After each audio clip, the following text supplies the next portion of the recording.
I'm going to embellish this a little bit. I think part of what worked about this agenda over the years is the fact that the assays for motor function, the spinal cord, are equally applicable to looking at motor neuron disease, i.e. the deterioration in motor function of the spinal cord, as well as in this case, gene-based neuromodulation, which is an effort to regulate neural function or synaptic function, because we were able to, as we were developing these concepts, we applied them in the spinal cord. We targeted the same cells that we were interested in ALS, which were the motor neurons. And so if we were trying to keep motor neurons alive in ALS models, it was about preventing a deterioration in motor function. But if we were trying to use those same motor neurons as an assay for regulating neural or synaptic function, then again, we're trying to induce dysfunction, essentially, by inhibiting those same cells. So that's just an aside about some of the trickery you can use to develop different agendas by manipulating or exploiting the same assays and an expertise in the same sort of biological target. So we're not allowed to give any talks these days without divulging our conflicts of interest. Many of these companies right now are working in the gene therapy space, so it's important. I've put in yellow some of the companies that are relevant to this. Probably the most relevant right now is Switch Bio. Switch is a company that a number of us founded to do gene-based neuromodulation. So I am very conflicted right here. This company has almost finalized Series A funding, so a golf clap on that. That was 2 years of work ending in $10 million that we hope is going to drive this field forward, and we'll all touch on what our target area is at the end, which is chemogenetics.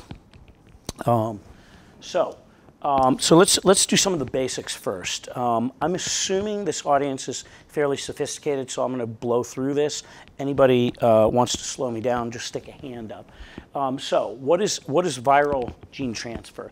Essentially, what we're doing is we're genetically engineering viruses to so that we can deliver a therapeutic gene. What is a gene? A gene is just a blueprint for a protein.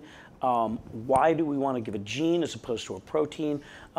Well, because proteins are cumbersome to utilize. Genes, when you're delivering genes, number one, once you deliver the gene, you can have expression of that gene over a long period of time.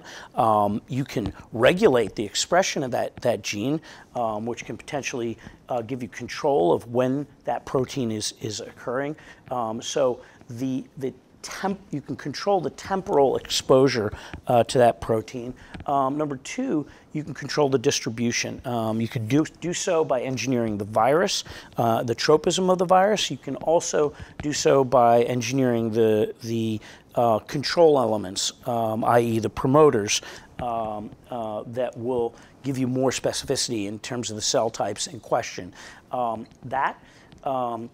That turns out to be extremely important with the idea of gene-based neuromodulation, since the standard right now is the implantation of electrodes, which when we turn on the electrodes, you see electricity moving through tissue. We'll talk about that later. It's fundamentally promiscuous in terms of what cells are being affected.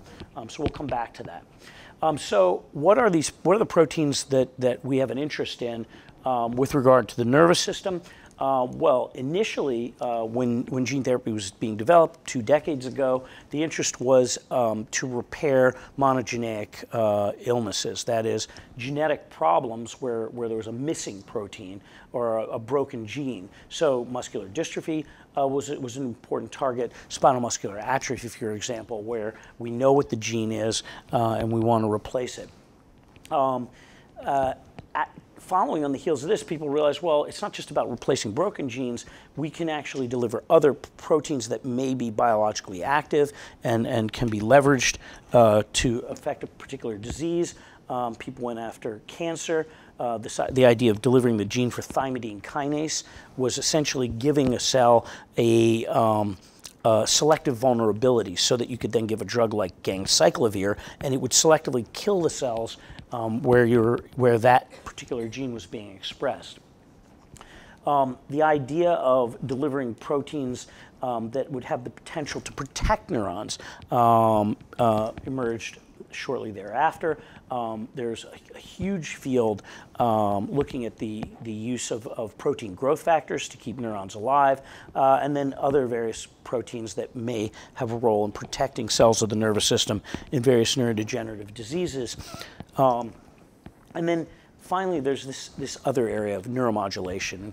And so sort of coming out of this, that I began to focus in this area.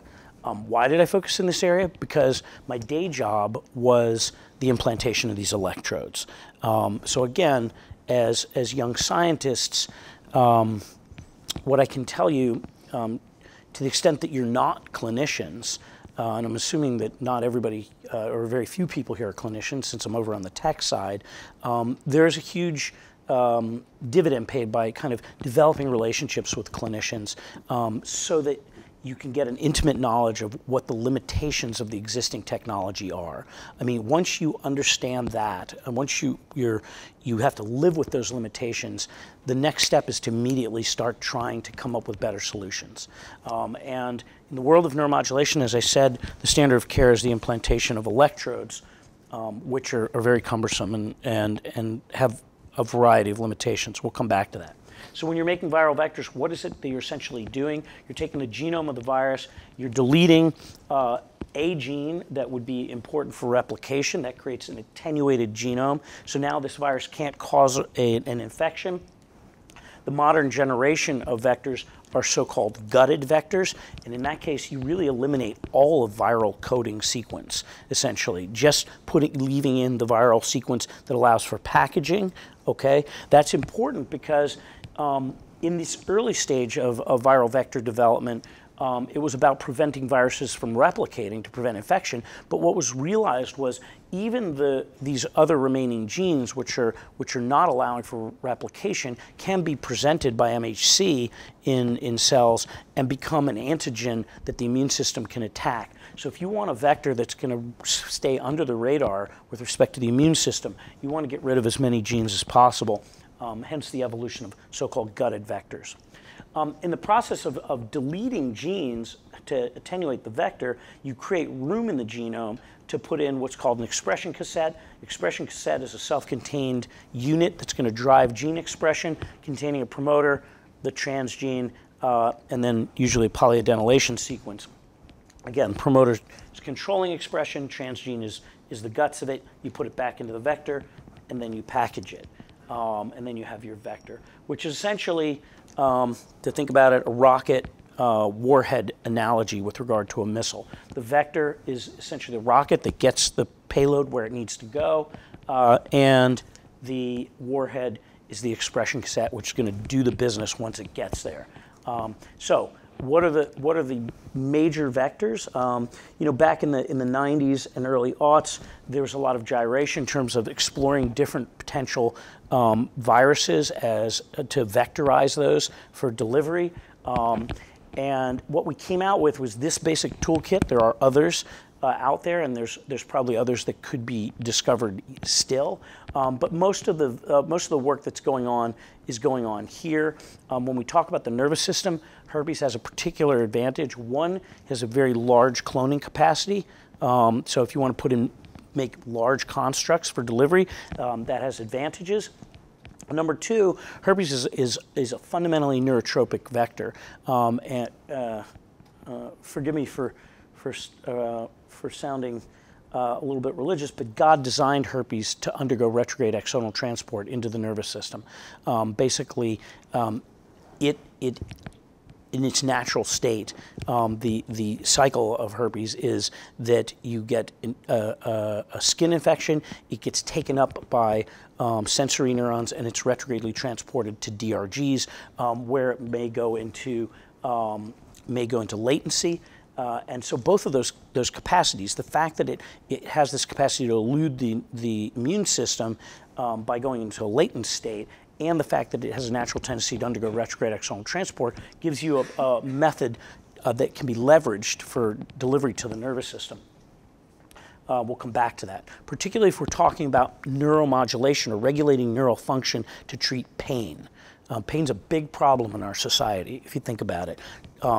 The abuse of prescription analgesics is rampant. And if you think about this epidemic and this problem of pain and the problem of addiction and treatment, a lot of it boils down to off-target effects of the medication. That is, people are looking for the euphoria, ... and as well as the problem of tolerance to the medication. But if we can come up with a way to deliver genes specifically to DRGs, which are the sensory neurons, and then make it even more specific so that the genes are just being expressed in pain neurons, and we can control those pain neurons, perhaps there's a way to control pain with a much higher level of specificity that wouldn't be prone to all these tendency to abuse. So we'll come back to that. Adeno-associated virus has really become the workhorse in the nervous system. It's very good for long-term gene expression. It has been the vector that's been taken into the nervous system in many clinical trials. I've used adeno-associated virus in gene therapy trials for both Alzheimer's and Parkinson's disease. It's great to say at this stage of my career, looking back 20 years, that I actually got to the point where I injected that stuff into people's brains. Which, if you think about it, back when I was starting this and was like, wow, it'd be really cool if we could deliver genes to the nervous system to treat things, and then to get to the point where you're actually doing it in the human is a heady trajectory. Finally, lentivirus. This is essentially HIV that's been engineered. This is taking advantage of all the virology that was done on HIV to vectorize that particular virus. Because it's a retrovirus, it's great if you're doing what's called ex vivo gene transfer and you're trying to get genes into stem cells, for example, and then you want to propagate that line because it's going to insert the gene payload into the genome of the cells that you're working with. So I already started to allude to this distinction. There are two ways of doing gene transfer in the nervous system or otherwise. There's in vivo gene transfer, where you're injecting the vector directly into the host target, and it's the host cells that are going to then express the therapeutic gene, versus ex vivo gene transfer, where what you're doing is you're transducing cells that you're then going to transplant into the nervous system. This, of course, has the advantage of the fact that you don't have to expose the patient to this viral vector, but as the disadvantage of the fact that you got to transplant cells into the patient, and that has its own sort of attendant challenges. So when we kind of look at the history of this, we start out in what I would call the blue period. Has anybody ever studied Picasso? Art history? No? Okay, too bad. So when you talk about Picasso's various periods, he had a blue period and then there was a pink period or something. Anyway, so the blue period was really characterized by people using the gene LAC-Z to show that you could deliver genes to different tissues, okay? And when you stain LAC-Z, it goes blue. So there were all kinds of publications showing blue this and blue that. Look, we can get this gene into that tissue. And part of what people were publishing was the capacity to deliver genes to terminally differentiated cells, not replicating cells. And that was a big hurdle in the 90s. So after this blue period, people got proof of principle data in animals, and this is a sort of something I've been ruminating on lately. That there's a sort of a bi-peaked curve when it comes to the process of translation.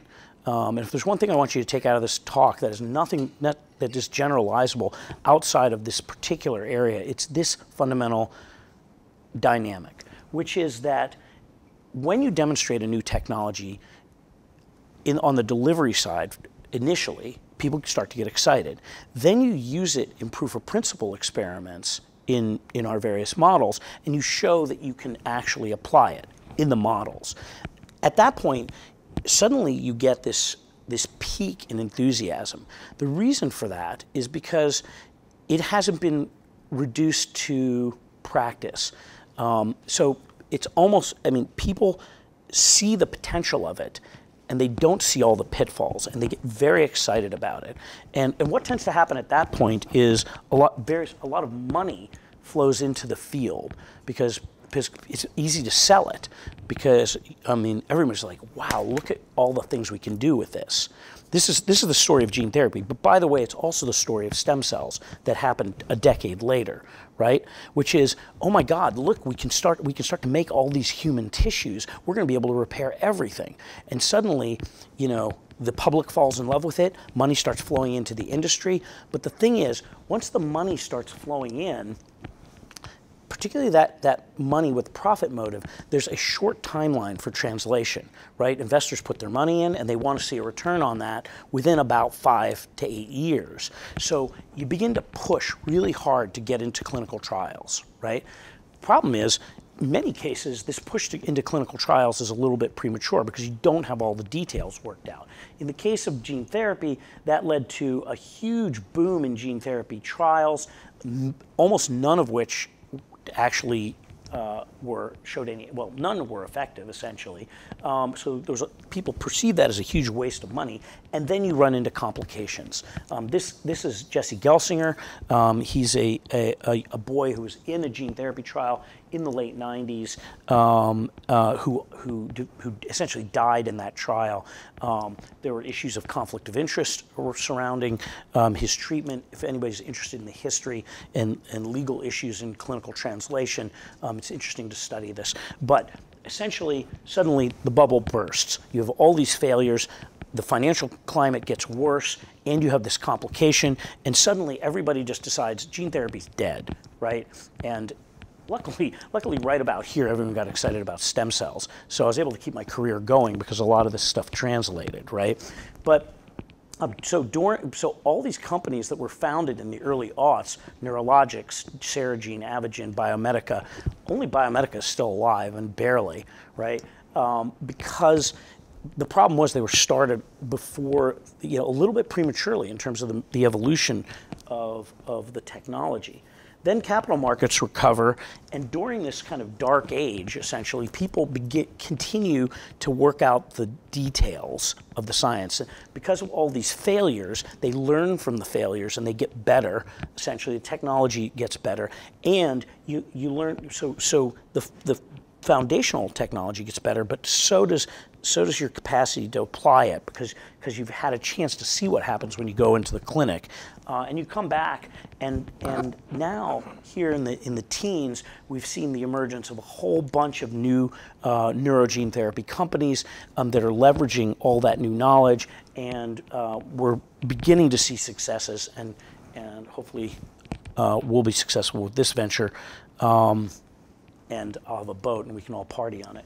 Anyway, so I include this slide just to get at how difficult it is to go from your basic research actually to a label that is going to be a therapy. You kind of have to struggle to get over this mountain, and once you get over the mountain of proof of principle, you're facing this huge gully, and then you got to get through the desert. There are challenges to each of these stages, but I can tell you, I mean, really, as I said, there's really, it's been incredibly fulfilling to see some of these things get close to actual application and have a hand in that process. I'm not going to go into big detail with this. This is really just to show that we injected these neuroprotective vectors into the nucleus basalis, which was a target that had been implicated in Alzheimer's disease. This was a fantastic failure. And then going on to this Parkinson's trial, This gene, nurturin, is a growth factor gene. We went into the putamen of Parkinson's patients, which is an area that is deprived of dopaminergic input in these patients as dopamine cells die. This is some of the proof of principle data showing in primates that you could block the effects of toxins that killed dopamine cells. So we're very excited about this. This was the construct, which you can see is gutted. This is the expression cassette. There really are no viral encoding genes in this. So it was supposed to have long-term expression and no immune response. That turned out to be true. In some of the patients who died, succumbed to other problems, up to 6 years after injection, you could still see expression of this gene, and you could still see that it was having trophic effects. Unfortunately, it clearly didn't reach nearly enough cells, so it becomes a nitty-gritty issue. I'm not really going to go into all this. Let's move on. So throughout that period, we demonstrated that we could safely go into the nervous system. And we had the tools to create long-lasting gene expression that was safe, but it didn't work. And probably because we weren't hitting enough cells, and probably because we weren't treating the disease early enough, all these nitty-gritty issues. So here we are now in 2017, and this is my day job.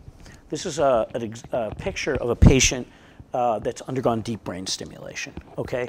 So what we do is we put these electrodes in specific neural targets, and then after we implant them by one of two fundamental techniques, we then connect it up through a second wire down to a little pacemaker battery that we put right here. Okay, and by using that, we pass electrical current into that target, and we have all the flexibility to change pulse width, frequency, voltage, and we can even choose between these different contacts to change the electric field that we're delivering, right? But the problem is that in that neural target, there are multiple cell types that do different things, right? And not only that, the electricity spreads out of the gray matter, the nuclear structures of the cells, into surrounding white matter, and consequently it can cause dose-limiting toxicity, essentially. Because as that electric current spreads into the white matter, suddenly people start moving in ways they don't want to, right? So wouldn't it be great if you could manipulate those cells in a subcellular specific manner, like actually go into that anatomical target, but then also only affect certain certain cells in there that are, for example, GABAergic or glutamatergic in that target, and have a means that didn't affect the surrounding white matter. That would be fundamentally safer and more specific, right? Now, the great thing about this is you can just flip it on and off because it's electric, right? So whatever you're going to do that has that capacity has to have the capacity for control as well. And then the last thing to point out is the other problem with this is you got an electric device in your body, which number one requires battery replacements, number two can break, number three can get infected, and I'm going to tell you, it's a mess when you get an infected device in your brain. This is a spinal cord stimulator, okay?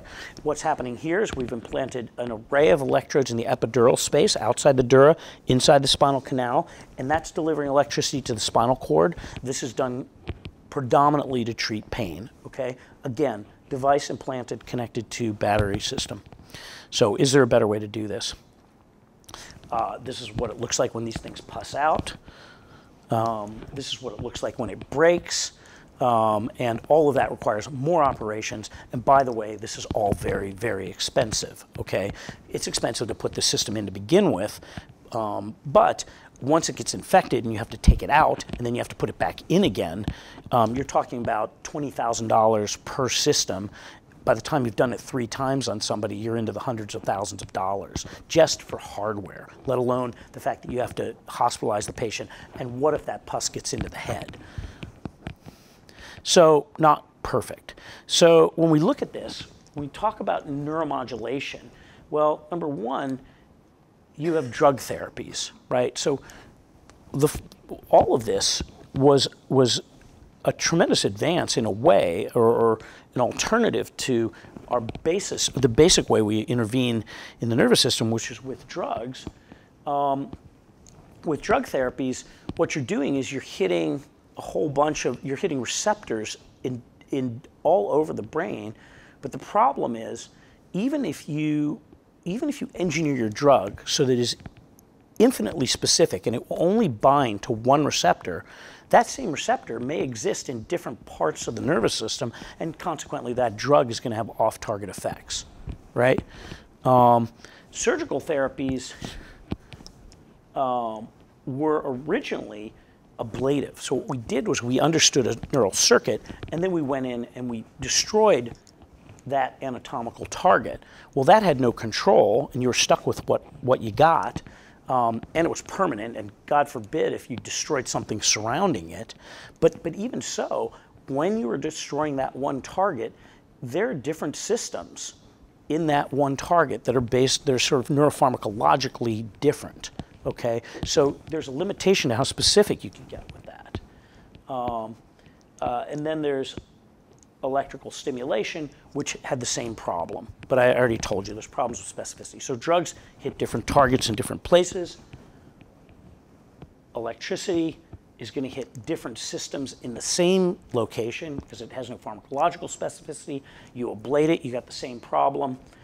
There's this other idea of implanting pumps, which combines the specificity of pharmacology with anatomical specificity. But you still have this system that frankly is even more prone to failure because it has tubes and valves, and so I mean an electrical system is fundamentally more stable over time than plumbing, basically.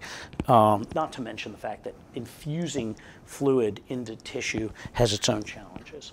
So how do we get past this? So the idea here of gene-based neuromodulation is we deliver a viral vector in vivo. Okay, so again, this is important because if you're going to do this kind of regulation of targets, the neural circuits are already there, right? So you have to be able to manipulate a highly complicated cellular circuit that's in place. There have been efforts to do sort of ex vivo gene transfer or use, for example, stem cells to go after the sort of regulating neural activity, but now you're introducing a new cell.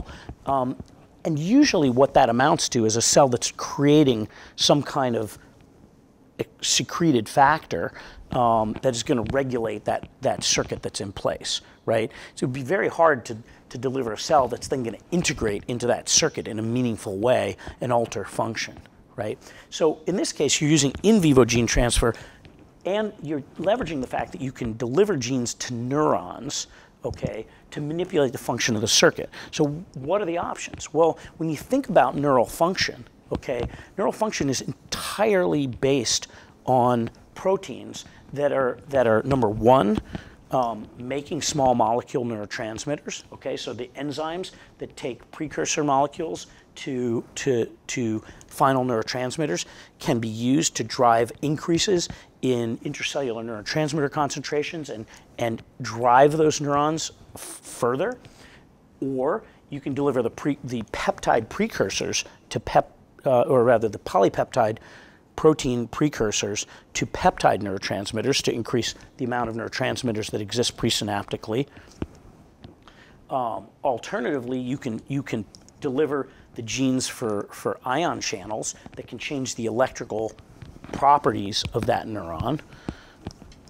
You can deliver the reuptake molecules, or rather, sorry, you can affect the binding properties that allow for synaptic vesicles to bind and undergo release. I'll show you an example of that. You can target the reuptake molecules that can punctuate synaptic transmission.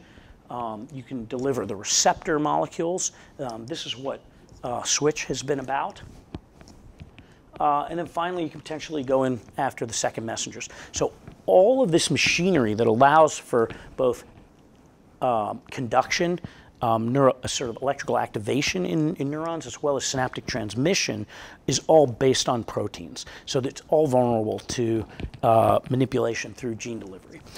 In addition, unfortunately, I didn't put this in here, you can use siRNA in that vector to knock these things down. So you can either deliver the genes to upregulate it, or you can knock it down. in either direction. So there's a rich number of targets that could be used to go after this. So some of the early approaches to this were let's replace dopamine. Let's overdrive dopamine. Why? Because in Parkinson's disease, we are losing dopamine cells, and we're losing the projection pathways that deliver dopamine, right? So if we can go into the target area and drive an overexpression or new expression of dopamine in that target area, perhaps we could compensate for the process of Parkinson's disease. So people looked at how dopamine was being made, and they said, okay, well, it requires tyrosine hydroxylase, aromatic amino acid decarboxylase. There's also a cofactor that's necessary. So there are 3 proteins that are necessary to go from that amino acid to dopamine. In these patients, there were well, that's nice. no SAEs. There was one asymptomatic. How do we do that? 3 patients reduced their dopamine medication out of the 5, and there was increased dyskinesias. This is one might worry. In 2 of the patients. And fluorodopa PET showed a 31% increase, similar to what was seen earlier. Let's see if I just do this. The same type of approach is being pursued. Nice. Okay, I'm gonna blast by that because apparently when I was practicing, I recorded myself. That's awesome. So, okay, let me just tell you what I would have been telling you for about half an hour there. There's an initial company called Avogen, which used AAV to deliver just aromatic amino decarboxylase, AADC. So if you remember that synthetic pathway, okay, tyrosine moving forward, the drug that you give dopamine that was originally introduced for Parkinson's was something called L-DOPA. Okay, L-DOPA, what it did was it drove increased production of dopamine by the remaining dopamine cells. To get to L-DOPA, that's what tyrosine hydroxylase does, taking tyrosine to L-DOPA. Okay, so by delivering just the gene for AADC, Avogen was hoping to have a gene that basically would sit there, but when you gave the patient L-DOPA, you would be driving that gene. So essentially you were increasing your capacity to use DOPA to produce dopamine, and in fact, you could have cells that wouldn't normally make dopamine, making dopamine if they were expressing that gene. So you go into putamen, which doesn't normally make dopamine, right? Deliver the gene in the putamen, which is the target area that's supposed to receive dopamine, and now those cells are capable of making dopamine if they get L-DOPA, right? So now you had a control mechanism with your patient, so you could adjust what was happening as well as a way of replacing dopamine. And that trial showed replacement of dopamine on fluorodopa PET, and there was some improvement in some of those patients. But they weren't able to kind of bring it forward for both financial reasons and all those other issues that I was talking about. So that agenda moved forward. This other company, Biomedica, used Prosavin. In this case, they were using a lentiviral system, not an adeno-associated virus. And in this case, they had all 3 of the genes necessary to make dopamine de novo from tyrosine, and then they deliver it to the same target, the putamen. And again, in open label trials, they're showing improvement in function in these patients. This has now moved on to phase 2 in Europe and is going to be coming to the United States soon. Again, I'm a consultant for these guys, but God, I get so little money from them. Don't worry about it. Anyway, so that's all about dopamine replacement. But then there's this circuit, okay? It's called the DeLong circuit. By the way, Malin DeLong lives in Georgia and is one of my colleagues, and actually up until just a few months ago used to come to the operating room and help me map these structures in the brain. I mean, it's amazing, you know, like you're actually doing surgery and collaborating with a guy who dreamt this up. You know, it just blew my mind. It was such a privilege. But anyway, this circuit, what he postulated was that the substantia nigra compacta fed dopamine into the putamen, which is what we've been talking about, but that actually there were two different systems, okay, and that they worked through different dopamine receptors, D2 receptors regulating what was so-called the indirect circuit, okay, and D1 receptors going to the direct circuit, and that they had different valences, okay, where the dopamine was exciting the D1 receptors, and in so doing was inhibiting the globus pallidus, okay, whereas this system was inhibiting this indirect circuit, and in so doing was actually ultimately exciting this pathway, okay, because you have inhibition of inhibition, which causes excitation. The STN feeds out excitation here. So you basically have two systems that are antagonistic, okay? And when you lose dopamine and you reduce this input, what happens is you're overdriving the indirect circuit and you're increasing activation of the GPI and you're underdriving the inhibitory circuit. This results in a fundamental increase in activity in the STN and increase in the activity of GPI. Okay. So if you figure this out, you would postulate that if you burn a hole here or you burn a hole there, you can compensate for the motor effects of reduced dopamine, right? Pretty cool hypothesis. Turned out to be true. That's how we developed the idea of pallidotomy, which Michael J. Fox had, right? Or the idea of deep brain stimulation, where you flood these areas with electrical current and you knock down activity, okay? That's why we implant those wires, all right? But I already told you, if you stick that wire in and you miss and you're hitting surrounding white matter, you got problems, right? And there might be other cells in here. So wouldn't it be nice if we could do this in another means, by another means? Okay. So one of my frenemies, a guy named Caplet, at the same time we both, interestingly, were doing our functional neurosurgery fellowships. We're looking at this, and there was an experiment done by a guy named Lozano, who's like the King Shabazz of functional neurosurgeons. He's in Toronto. And he was trying to study the mechanisms of deep brain stimulation. How does DBS work? And he did an experiment where he injected Mucimol, which was a GABA agonist, into those targets. And he showed that Mucimol injection could do the same thing that electrical stimulation did. Okay, so he did that as a mechanistic experiment to try and understand how DBS was working. But immediately, Caplet and I, in two different locations, were like, aha, if Mucimol works, why not overdrive GABA production through a molecular mechanism, and then we can get rid of the wires.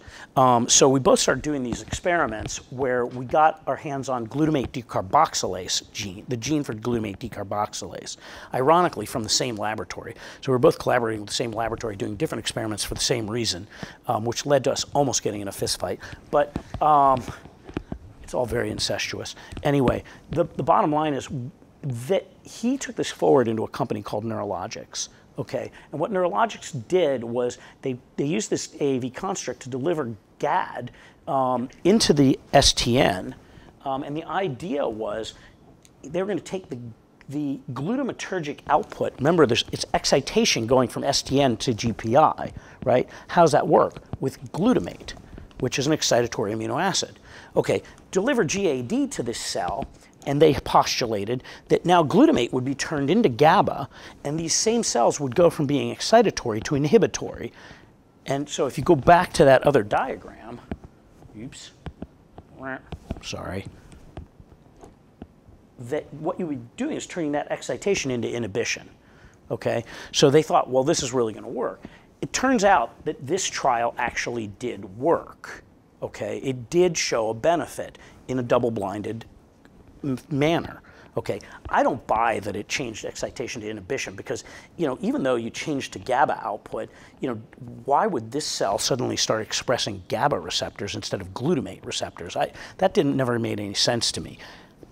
However, the other thing that bothered me about this was there's no control, right? You've basically just created inhibition, and it's static inhibition, but you can't turn it on and off. So it's not really better than deep brain stimulation, other than the fact that you don't need a wire. But if all you're doing is causing static inhibition, why not just burn a hole there? And why do you have to use a viral vector? So there were problems with this. And not only that, even though it worked, it didn't work as well as deep brain stimulation. So then the company died. But it did show that you could go into the nervous system, deliver a gene, alter neurotransmitter production, and have an effect on the disease, right? So they're trying to reboot this right now. Anyway, this is a lot of the proof of principle. Oh, that's nice. Proof of principle from Neurologics. This was the data showing that there was a statistical change in these patients. And what I'm doing here is I'm just showing my experiment where, because I couldn't get my hands on, I couldn't actually create the Parkinson's model because I was a resident at the time, I just thought, well, why don't we do gene-based neuromodulation of the hypothalamus and look at eating behaviors in the animals, because that would be a really easy assay, right? Show that the animals weren't gaining weight, show that they were changing their eating. So I delivered the same vector into the lateral nucleus of the hypothalamus, where if you do lesions, animals stop eating. And in fact, the animals stopped eating when I overexpressed GAD, drove GABA production in that target. But I didn't make it into a company, so I didn't have the opportunity to lose $4 million of my dad's money onto the company. But anyway, so ironically right now, my company that's just being launched, Caplet's working with another company, and we're competing again, even though we've finally gotten to be friends after all this. Anyway, so at some point, I guess I have 10 minutes left. I got to land this plane. I was studying Clostridial toxins. And the reason I was studying Clostridial toxins is because I really wanted to come up with a better way to do this retrograde axonal transport and gene delivery to motor neurons. The reason I wanted to do that is because I was interested in delivering therapeutic genes to motor neurons to treat ALS, right? So I was interested in the heavy chain of Clostridial toxins, which is one of nature's most effective ways of inducing retrograde axonal transport, i.e., if you get tetanus, that tetanus toxoid will undergo retrograde axonal transport and knock down motor function. In fact, with tetanus, it actually jumps a synapse. So while I was studying this, I was trying to cut off this light chain, but then I thought, well, what do you know? What does that light chain do? Well, it's a zinc endopeptidase that digests the molecule that allows for synaptic docking, and it does so with incredibly powerful kinetics. So essentially, by inducing the expression of this light chain molecule, you can essentially put a reversible gag on a neuron and prevent synaptic output. So if you could regulate the expression of light chain in a neuron, you ought to be able to regulate its output, right? So basically, we built that. That's the concept.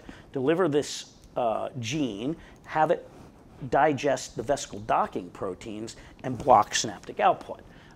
So we were able to show when we made this vector that we were able to digest VAMP, which is the vesicle docking protein, that digestion occurred with increasing concentrations as well as increasing time periods. And let's see if I can get this to work. When you injected it unilaterally, what you saw was you could knock down leg function on one side, right, but not the other. So you had anatomical specificity, and this idea of gagging the neuron would work. And you say to yourself, well, how do you know you didn't just kill the neurons?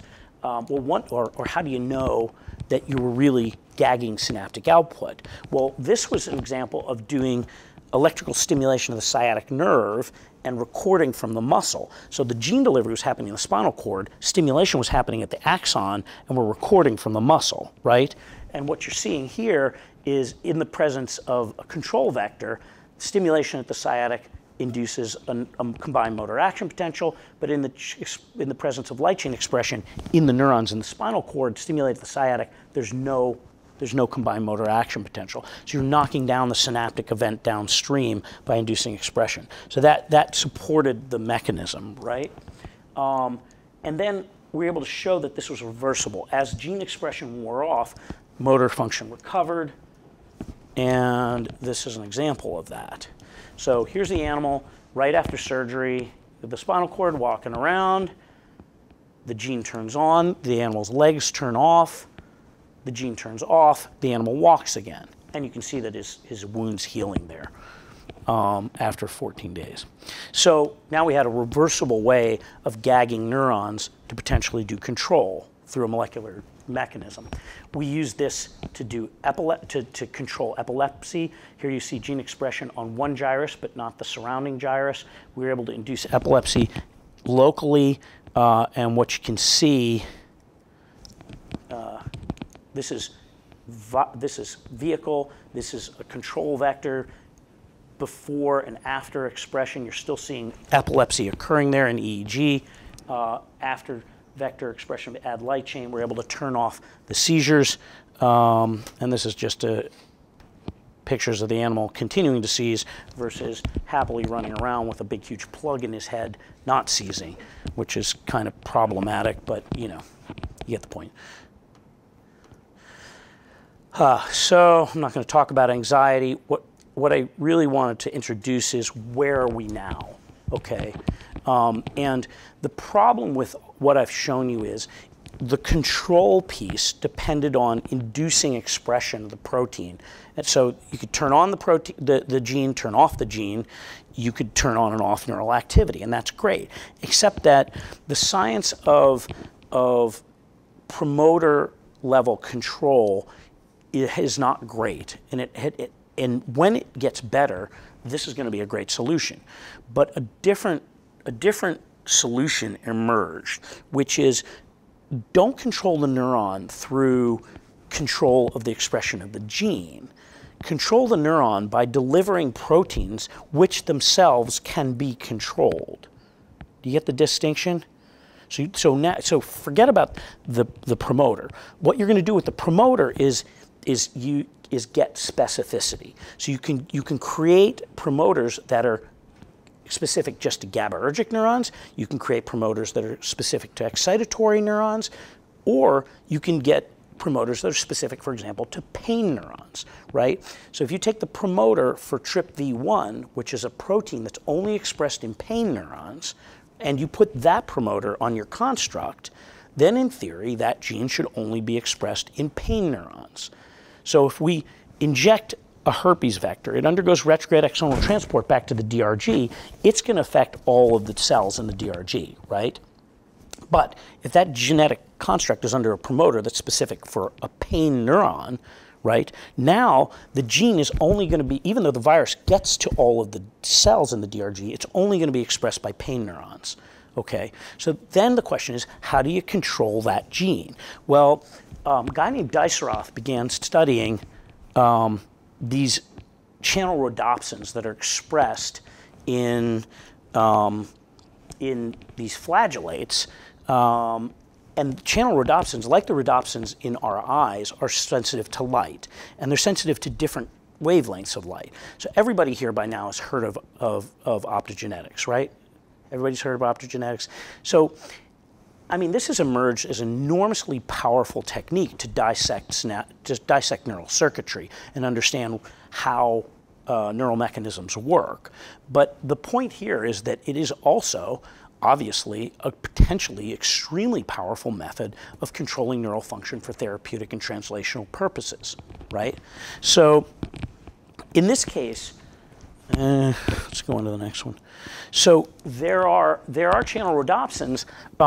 There are excitatory channel rhodopsins that can work at different wavelengths, right? So if you build a construct, a genetic construct where you have CHR2, which is responding to this wavelength of light under one promoter, okay, and you have VCHR1 under a different promoter, you could potentially go into that same STN, right? And you can have excitatory cells expressing sensitive to one wavelength of light and inhibitory cells sensitive to another wavelength of light. You can then go in with a fiber optic, okay, rather than an electrode, and then deliver different wavelengths of light at different frequencies and differentially control different neural subtypes in that target area, right? And if the gene spreads out into the surrounding white matter, it's going to do nothing because there are no neurons there. It's just if it's expressed in glial cells, what's that going to do if the light happens to spread into the surrounding tissue? It's not going to activate aberrant neural activity for the most part. Some people could argue about that, but the fact is now you have the capacity to pick out different cell types in your target. You're selective to cells, not white matter, and you have extremely high fidelity, right? Because you can turn that light on and you can fire it at different frequencies, right? So, and then they introduce second messenger, or inhibitory light channel rhodopsins, as well as G protein coupled receptors. So suddenly you have this toolkit that is incredible. And I'll tell you what optogenetics has done. I mean, this is just to show you the level of control, right? These are bursts of light inducing action potentials. And depending on the frequency at which you fire, you can adjust the frequency that those cells are firing. By the way, that's a level of control you can't get with an electrode. Okay, so you have better temporal control of neural activity. You can get multiple different cell types. So to me, this technology is like we've been beating a snare drum, and suddenly we have the baton of a conductor to conduct an orchestra, right? I mean, that's the level of increase in terms of our capacity to control neural targets. The problem here is that suddenly we have a tool that we have no freaking idea how to use. Right? I mean, it's going to take another 2 decades to figure out how to leverage that level of control. I mean, how often does that happen, that you get a tool that is so transformative that you're like, well, shit, that's got to be useful, but we have no idea how to make that use. So my colleague Jamie Henderson, who is my partner at the Cleveland Clinic, who happened to fall into the functional neurosurgery at Stanford and park himself across the hall from Diceroth, had no interest in this gene-based neuromodulation. I would blabber at him all the time back 2 decades ago about this. Happened to find himself across the hall from Diceroth, is now the go-to guy who's trying to make this work in humans, which goes to show you it's not just about what you think, it's who you know and where you happen to be. So pay attention to that. I wanted to show this video because I think it makes the point. This is implantation of the fiber optic in a mouse who's freely moving. When you turn that light on in the basal ganglia, it arrests motor function, right? So what's amazing about this is the fidelity of control. Boom, arresting motor control in motor function, right? The second that light comes on, the second it goes off, the animal's moving again, right? So that level of fidelity is going to allow for some amazing stuff in terms of our capacity to control neural function. What's the problem? Okay, you guys are engineers, right? So what's wrong with this? Remember when I said, what's wrong with what we're doing now? Lack of specificity, right? There's another problem. It requires instrumentation, right? You got to put batteries in people and wires in people. So how have we improved matters if we've gone from a pacemaker with a wire to a laser with a power source that we now have to implant? Well, we can do all kinds of cool things we couldn't do before, but there's still a damn device in the patient's body that can break, requires a power source, ... right? So how do we solve that problem? Well, Bob Gross, my partner over at Emory, is trying to simultaneously deliver genes that induce the production of light so that he can induce the production of light and respond to the light. I think that's kind of cool, but I'm not sure where he's going with that because we have another solution, which is chemogenetics, okay? So instead of delivering the channel rhodopsins, what we're doing is we're mutating either G protein coupled receptors. By mutating them, they now are no longer reacting to their native neurotransmitters, but instead reacting to other ligands that we may build ourselves or known FDA-approved ligands, okay, so that we can get into the clinic with this faster, right? Because it gets complicated when you're introducing a new drug and a gene therapy at the same time. I mean, that's like a nightmare from a regulatory perspective.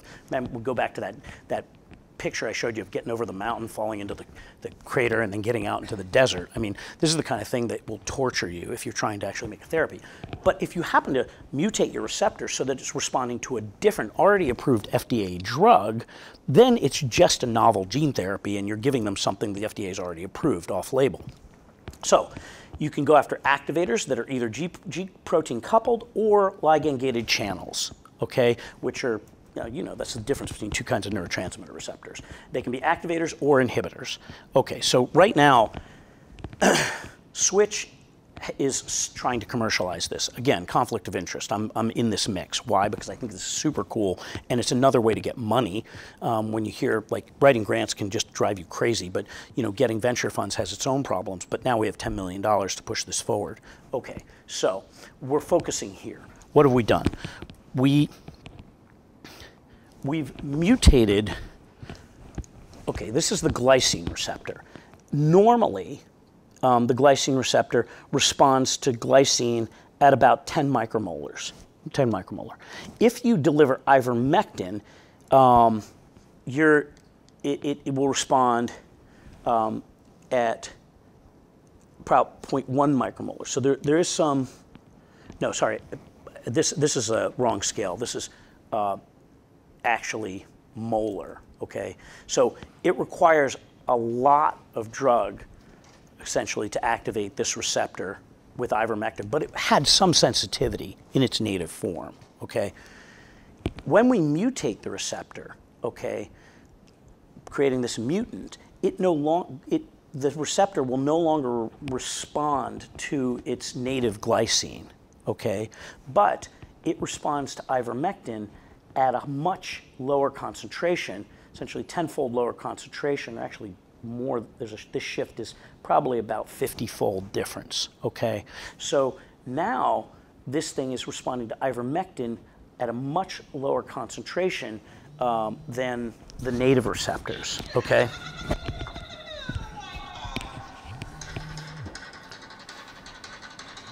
Shh. Can you tell Jordan I'm giving a talk? Okay, so what does that mean? When you induce the expression of this mutant channel, right, it's not going to respond to glycine in that target. It's not going to do anything, right, except when you give ivermectin. If you give ivermectin, it's going to activate this inhibitory channel, which is functioning like glycine, okay? But the ivermectin is not at that concentration going to activate the bystander normal non-mutated receptors, right? So I do an operation right now for patients who crash their motorcycles. For those of you who know me, I also drive motorcycles, so I feel like this is sort of ethically okay. I go into their spinal cords. When they've ripped out their nerve roots, these dorsal root neurons, dorsal horn neurons, are spontaneously active. That causes a god-awful, never-ending pain syndrome in these patients, which is like, even though they can't move their arm, what they really are bothered by is the fact that they're in enormous amounts of pain forever. So if we go in with an electrode and we kill these neurons, we literally can cure their pain. Okay, so the problem is I have to put that electrode in at a specific angle, at a specific point, that is no longer has a landmark because the roots have been pulled out, okay? So I have to expose the spinal cord where the roots are intact, above and below where they're avulsed. I have to then judge by drawing a line between the two in my mind where that point is, and then I have to stick an electrode into the spinal cord and repeatedly burn that area. But if I miss, I'm burning white matter here or here. If I do that, the patient's impotent and can't feel their leg, okay? And if I burn here, they can't move their leg. So they already have an arm that doesn't work, and now I'm gonna eliminate their capacity to move their leg. So it's a high-risk game, right? If you either go in at the wrong point, you screw the patient, or if you go in at the wrong angle, you screw the patient, right? So you can end never-ending pain and be the patient's best friend, or you can screw them even worse if you're burning it. But what if we go in with this new construct, right? Again, can't be expressed in white matter, so even if we miss, it's not going to cause a problem. And it doesn't do anything once it's there, unless you take ivermectin, in which case it turns off these neurons, right? So this is a way of showing you that we can go directly into the spinal cord. Somebody put spinal there, I hate that. And induce expression just in the dorsal horn neurons.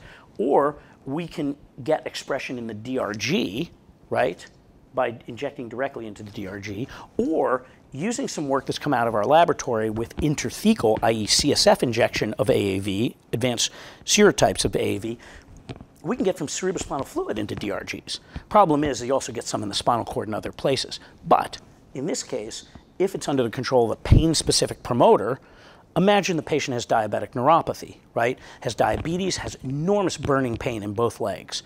We go in, we do a single injection into cerebrospinal fluid. The gene gets into DRGs from the waist down, okay? But it's only expressed in the pain neurons from the waist down because it's under the TRPV1 promoter. And what does the gene do? Nothing, okay? Unless you take ivermectin, in which case it shuts off the pain neurons from the waist down. Single injection. Wouldn't that be cool, right?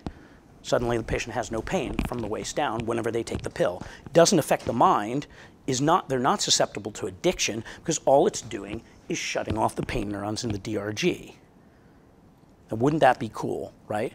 Or suppose we put it in a herpes vector and you have a neuropathic pain condition in a specific location. We inject that location with the herpes vector. It undergoes retrograde axonal transport because that's what God made it to do, back to the DRG.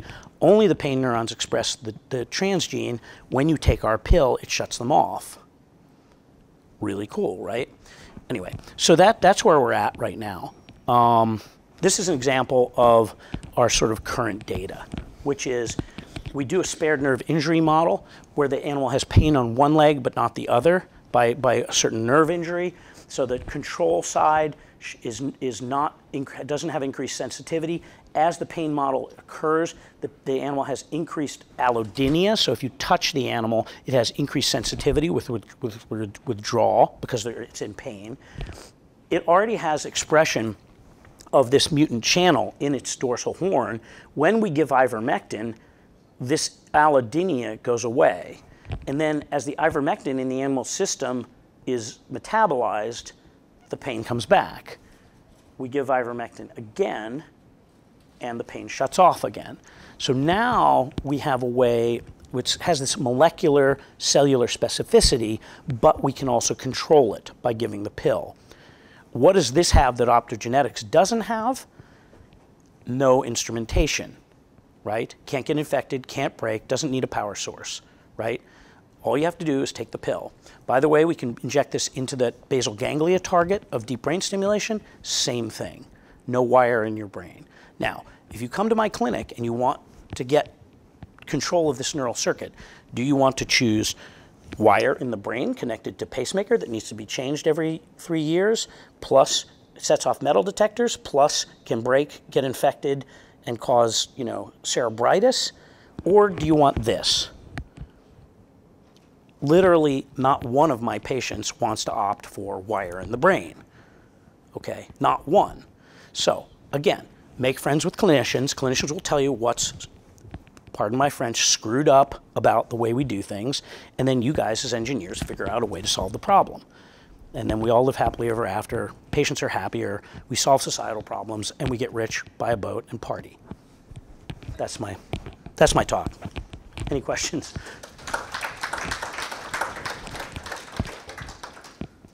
A lot of other stuff in here. Anyway, here's Eleanor's wedding. See her sneakers?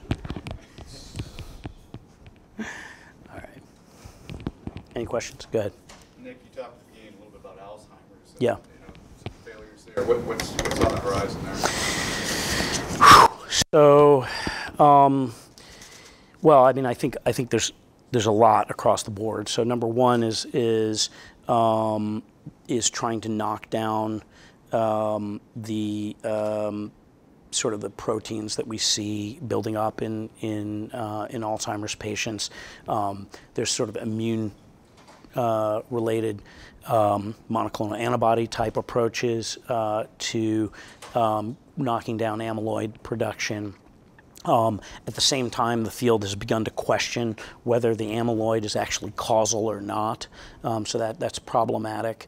I mean, the biggest problem for me as a surgeon attacking Alzheimer's is that it's such a diffuse process. And when I tend to think about things as a surgeon, part of the reason I'm very interested in neuromodulation is I can define small targets and go after them. And that helps. It helps because it's easier to deliver any therapeutic, whether it's cellular or molecular, to that small target.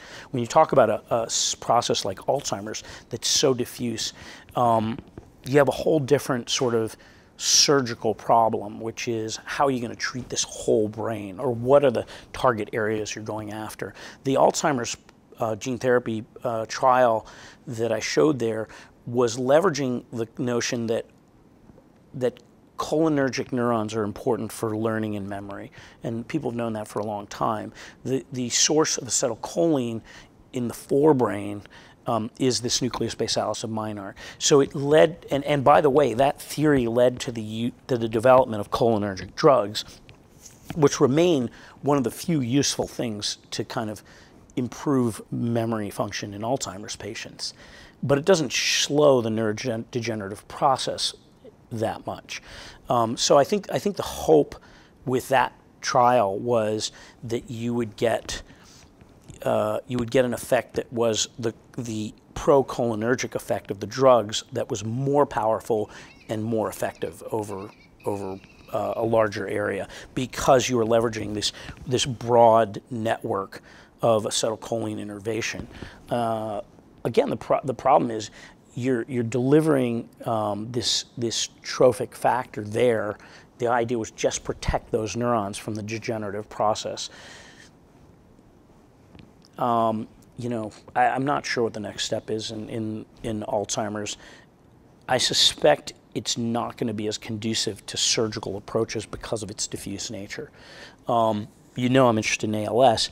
You could sort of say the same thing about ALS, but part of the thing I've hung my hat on with ALS is that even though you've got a diffuse motor neuron phenomenon happening, there are specific segments of the spinal cord that are more important than others.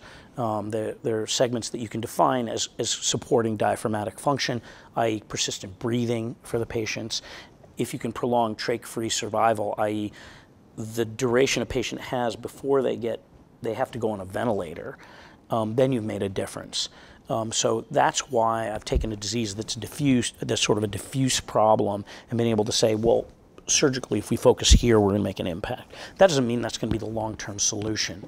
Having said that, throughout my career, I've pursued other ways of getting diffuse delivery that are non-surgical, i.e. retrograde axonal transport for one thing, which could affect broader select set of neurons, or this intrathecal direct injection. And now I'm digressing, but it is evolving that we've come to the conclusion, as well as some of the other groups working on ALS, that these two ideas may be complementary in the same way that, machine guns and sniper rifles, or dive bombers and carpet bombers can be complementary when you're trying to destroy an area. Like, a sniper rifle is going to deliver a lot right on target, right? It's going to be very effective in the area you're shooting at.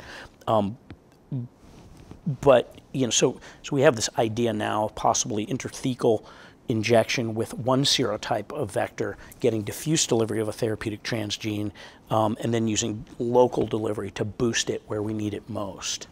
So I guess that doesn't really answer the question with Alzheimer's, but it kind of applies it to ALS. Other questions?